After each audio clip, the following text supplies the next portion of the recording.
Hello, good morning dear students. Welcome to my today's class. In today's class, we'll study new unit and new topic. So I am going to start in this today's class unit number 4, that is plant physiology, and in that chapter number 13, photosynthesis in higher plants. So today we'll start this class with a new chapter,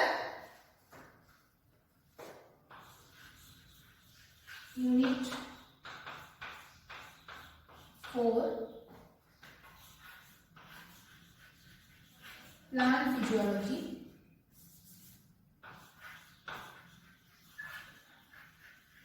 Plant physiology. In this, we are to study the chapter number 13, photosynthesis in higher plants.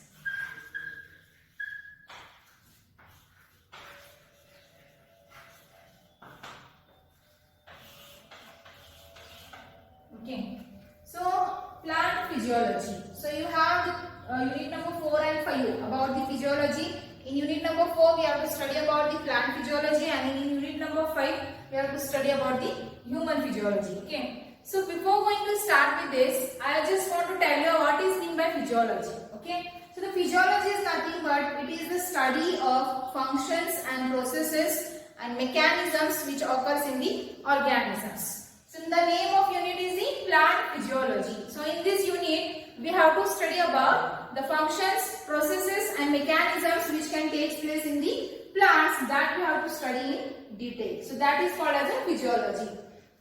So whatever the metabolic processes, metabolical activities takes place in the organisms, that all the processes are called as the physiological processes. So what are the physiological processes in the plants? The examples are transpiration, photosynthesis, respiration, growth. So these what? The different physiological processes. So each one of processes you have to study in a one topic. So I am going to start here the chapter number 13, that is photosynthesis in higher plants. So before going to study the chapter, we should know some introduction part of this topic. Okay, so first I am going to start giving introduction. So whenever the term photosynthesis will come, in your mind what will come? The photosynthesis which can take place only in the plant. So as you know that the plants are the autotrophic. Autotrophic means they can synthesize their own food. So they can synthesize their own food by which process? By the process of photosynthesis. So what is photosynthesis? Photosynthesis is nothing but the synthesis of food material. This much you know. Okay. But the plant only cannot synthesize the food by the photosynthesis, but at the time of photosynthesis processes, the oxygen also releases. Okay. So photosynthesis, how it can occur, what are the necessities, what the plants are require material. So to complete or carry out the process of photosynthesis, the plant require carbon dioxide. So as you know that the plant can absorb the CO2 and they release the oxygen. This much you know. So that oxygen only we are using that. Okay. So for to complete this photosynthesis process, first of all the carbon dioxide is required and then water is required. So the reaction takes place in between the carbon dioxide and water, and in the presence of sunlight and chlorophyll. So to carry out this process, sunlight is necessary and chlorophyll is necessary. So as chlorophyll is nothing but what? It is a pigment which is present in the plant. So before going to see this, we just go through the focus. We focus on which part of the plant this process takes place. Okay. Positively this process takes place in the leaves of the plants. Okay. Why only in the leaves of the plants? Because you might have observed in the leaves there is a presence of rich chlorophyll. Chlorophyll, which color is the green color, and that is located inside the chloroplast. What is chloroplast? Chloroplast is a cell organelle which only present in the plants but it is absent in the animals. So chloroplast only are one of the cell organelles which is responsible for the production of the chlorophyll pigment, and here that pigment will be helpful in the process of photosynthesis. So just remember place, but also the release of oxygen also takes place. Okay. So first of all, I'll write here photosynthesis. It is a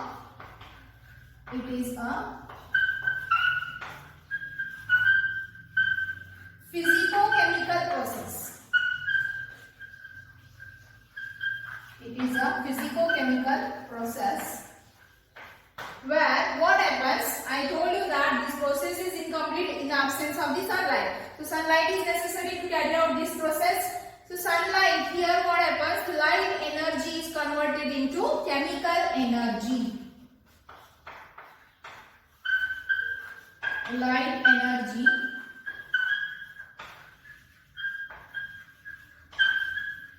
converted into chemical energy.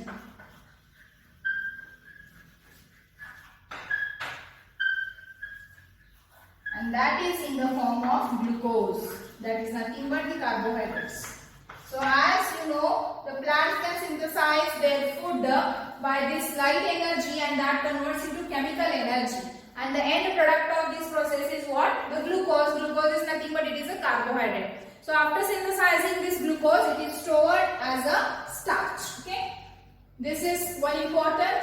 Next one is the photosynthesis is a very important process based on the two concepts. Okay. Based on the two concepts. What is that? It helps in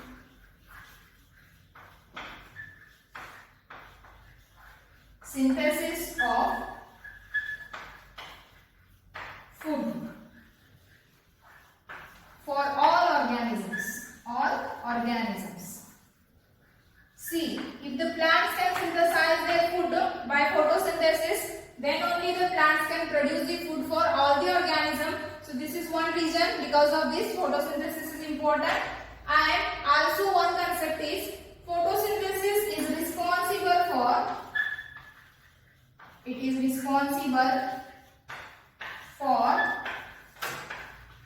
release of oxygen.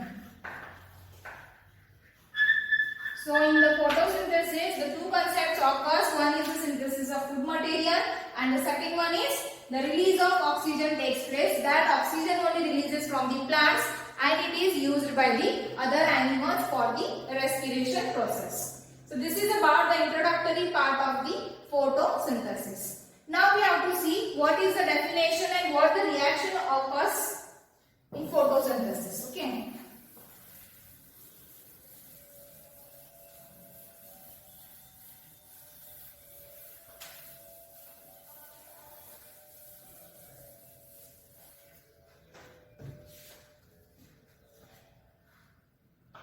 Here is the definition.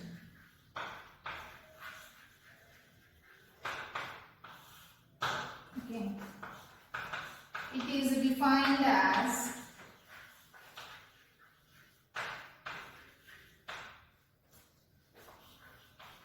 process of synthesis of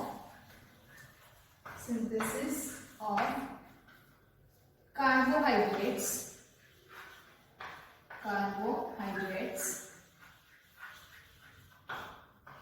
due to reaction between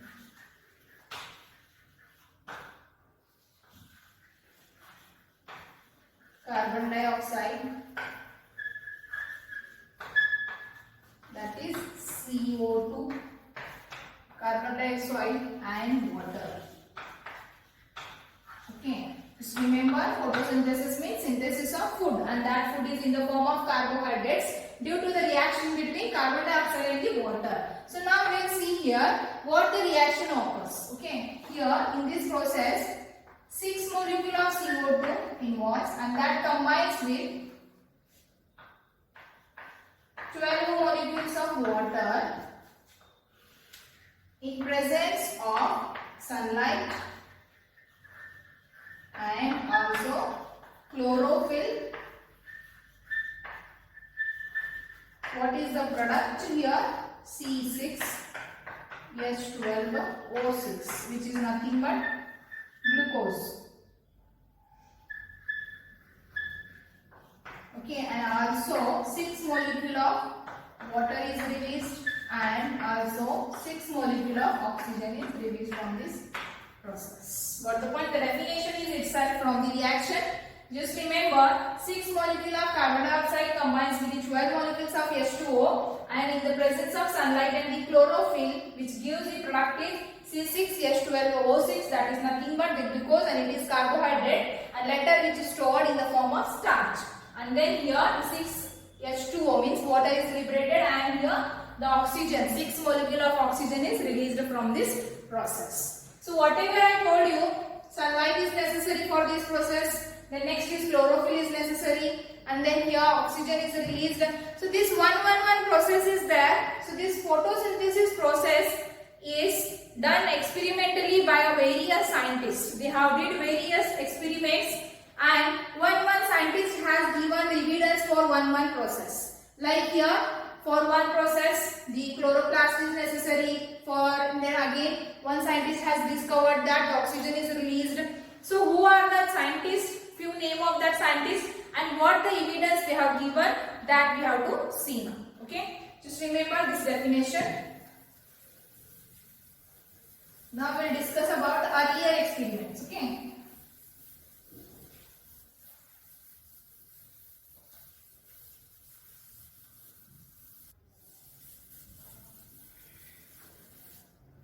We will see about the earlier experiments.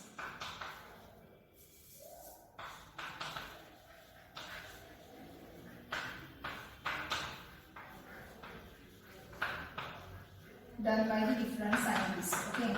So one of the scientists had did the experiment on this process, and they have given evidence or proof, or they have shown that this is the released product of this photosynthesis, these are the requirements, everything. Okay. So first of all, we'll see the scientist whose name is Joseph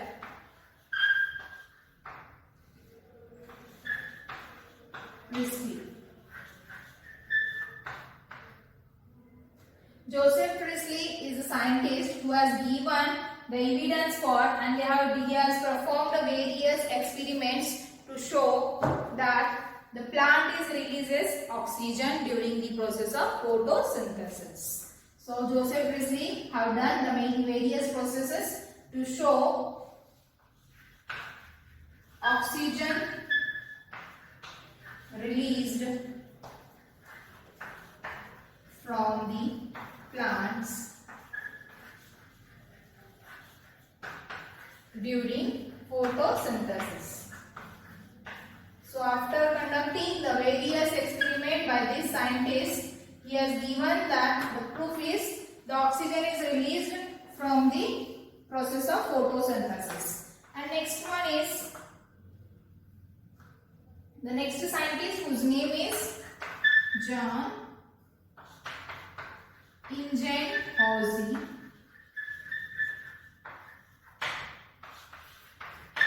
He is a scientist who has given the evidence that is the sunlight is necessary for the process of photosynthesis. He has given or he has proved that sunlight is necessary for photosynthesis.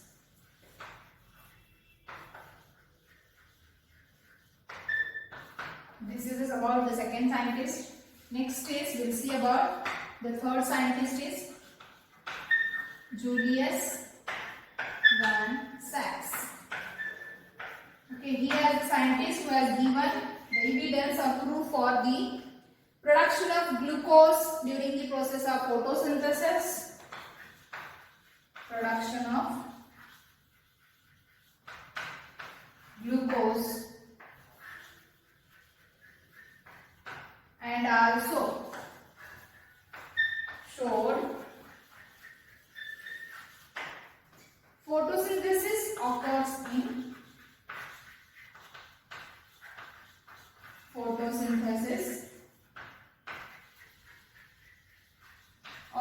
in chloroplast. Okay, so these are the three scientists which is mentioned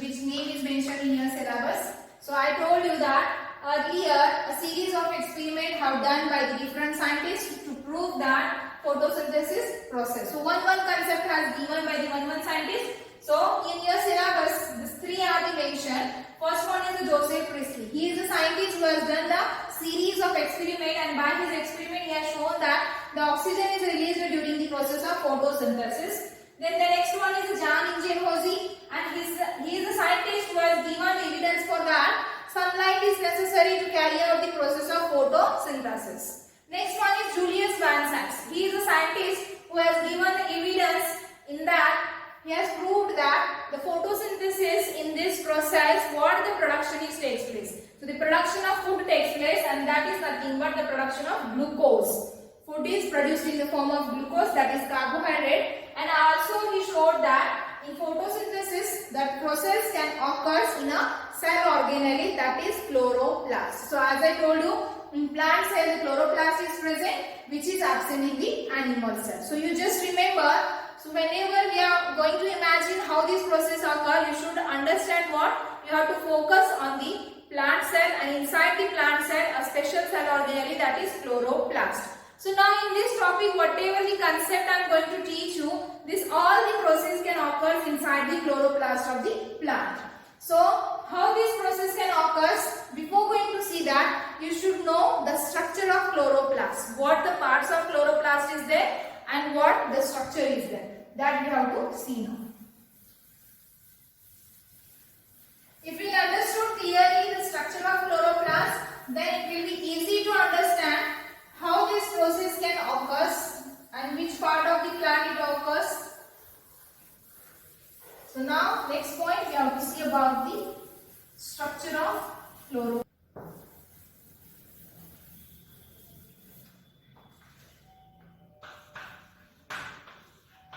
So this structure of chloroplast you are studying in the cell topic, okay?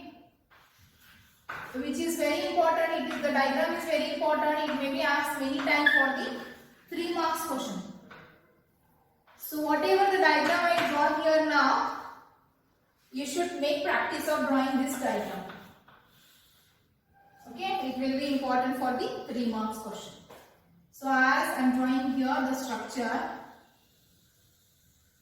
chloroplast is nothing but it is one of the cell organelle, which is the membrane bonded cell organelle. Membrane means the protecting covering or the layer is present surrounding to the each of the organelle, and here in cell you know that some are the membrane bonded and some organelle are the non-membrane bonded. So this chloroplast is one of the membrane bonded cell organelle, which has the 2 membranes. Okay, I have drawn here already 2 membranes. Now I am going to start here drawing. There is an arrangement of plate-like structure, one above the another in the chloroplast, and these may be nothing but the grana of the chloroplast. Very simple diagram it is.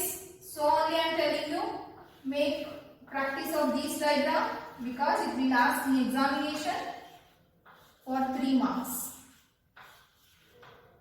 And whenever you will draw the diagram, you should remember all the labels. So these are the grana which is connected with one another.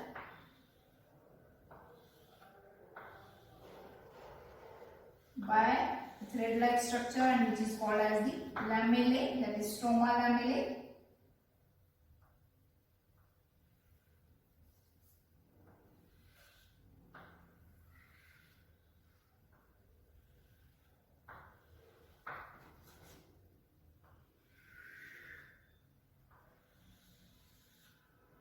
And in this, a fluid or matrix is present.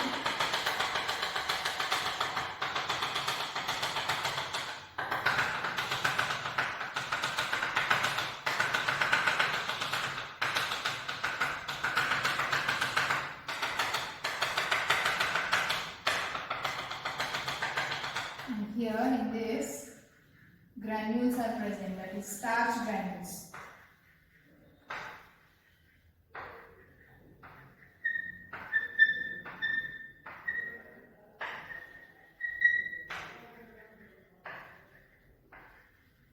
So what it is, figure is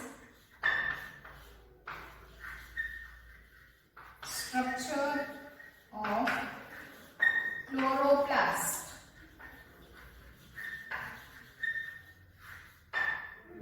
labeling I am writing here. This is outer membrane. Next is inner membrane.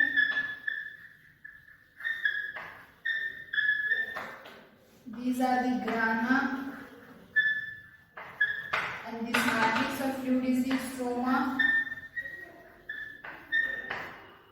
You can write here stroma matrix. Next one is, these are the starch, and these are the stroma lamellae. Okay, now we'll see in detail about this structure. So, structure of chloroplast. So, you just remember this chloroplast is one of the cell organelles which is only present in the plant but it is absent in the animal, because this is the organelle which helps in the process of photosynthesis. So, the structure of this chloroplast contains, these are the following parts. As I told you, this chloroplast is membrane bonded cell organelle. The two membranes are present here.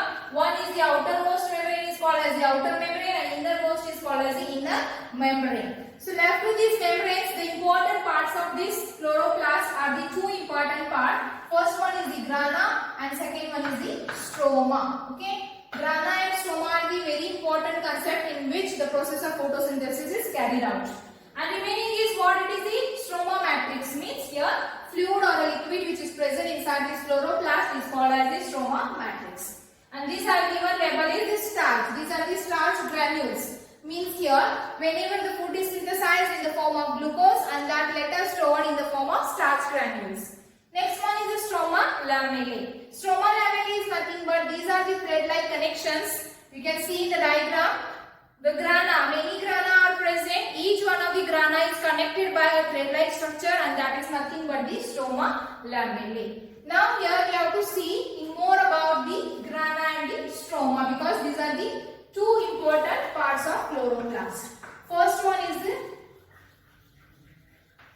grana. Okay, so grana, in the inside the grana what is present? The pigments are present. Pigment is present, so you know that. Which pigment? Chlorophyll. Another different pigments are also present, but the major and the dominant pigment is the chlorophyll. So this grana is a plate-like structure which are arranged one above the another is called as the grana, and each one in a plate-like structure is called as the granum. So in the grana what happens? The light energy is converted into chemical energy. Light energy means whenever this grana absorbs the light. Who is responsible to absorption of sunlight? The grana is responsible for the absorption of sunlight, and that sunlight means sunlight and light energy converted into the chemical energy. I will write here responsible for tapping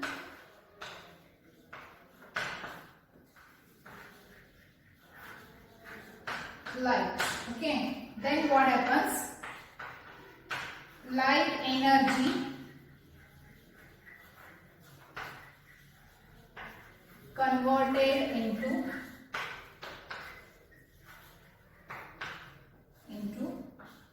chemical energy. Chemical energy, and that is nothing but ATP and NADPH or NADP. Just listen. Light energy converted into chemical energy, and that chemical energy is in the form of ATP and NADP. ATP means adenosine triphosphate. NADP means nicotinamide adenine diphosphate. So these are the chemical component by which sunlight is converted into the chemical energy. So here this grana is responsible for the trapping energy, light energy. So whatever the reaction occurs inside this grana are called as the light reactions. Light reaction. Because it is responsible for trapping the light energy and which converts into the chemical energy. So remember the one thing is inside the grana what the reactions are occurs, and they are all the reactions are called as the light reaction because they are light dependent. So this is about grana, and now we have to see about the stroma.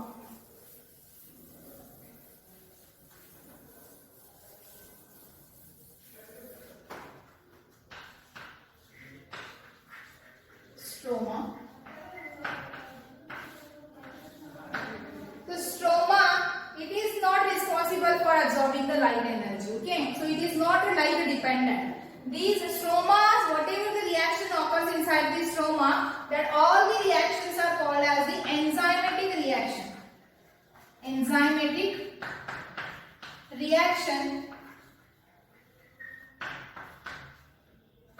And what happens here? Production of glucose.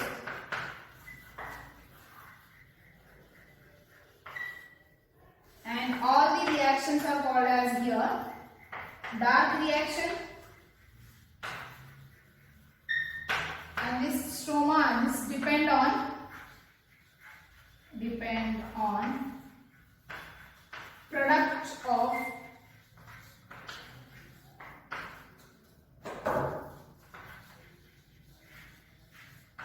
light reaction, that is ATP and NADP. Okay. Remember the one thing is the process before initiation of starting of the photosynthesis in grana. What happens? They absorb the sunlight. Okay, the pigments are responsible for absorption of sunlight, and that light energy is converted into chemical energy. In this process, first of all, the energy is formed. That is, chemical energy is formed in the form of ATP and NADP. So this, whatever the reaction occurs inside the grana are the light reaction because they depend on the sunlight. Next, we will come to the second part of this chloroplast, is the stroma. So stroma, it is nothing but a fluid or matrix which is present in the chloroplast. In stroma, what happens? Whatever the reaction occurs inside the stroma, that all the reactions are enzymatic reaction because here enzymes are required to complete the particular reactions. In here, what happens? In this, the enzymatic reaction occurs, and that enzymatic reaction produces production of the glucose, which is our end product of the photosynthesis, that is glucose. And whatever the reactions takes place in the stroma are called as the dark reaction because they does not depend on the sunlight, because they does not require the sunlight, so they are called as the dark reaction. But this stroma is depend on the dark reactions are depend on the product of light reaction. As I told you here, synthesis of glucose takes place. So to produce the glucose, they require energy. Okay, so from where they will take the energy? As I told you, in the grana, the energy is formed, that is chemical energy. So that chemical energy is used by this stroma to complete or to carry out the enzymatic reactions. So just remember, they are dependent on the product of light reaction, that is ATP and NADP is used to carry out the enzymatic reaction. So this is about the structure of chloroplast. If you understood clearly this structure, then only we get to know the next processes. So the next processes we have to see. What the next point is? Pigments, photosynthetic pigments, types we have to see. Then what are the role of photosynthetic pigments? Okay, so that everything we'll see in the next class. So what the point I have covered in today's class? I have started the new chapter and given the introduction about this photosynthesis and also about the physiology, and then we have seen the definition of photosynthesis, and here earlier experiments which is carried out by the different scientists who has given different concepts and evidences on the basis of photosynthesis, and then we have seen the clear structure of the chloroplast. The chloroplast is very important. Just remember, make practice of this diagram. It will be asked for the 3 marks in examination. So what the next point of the chapter is that we'll see in the next class. Until that, stay home, stay safe. Thank you.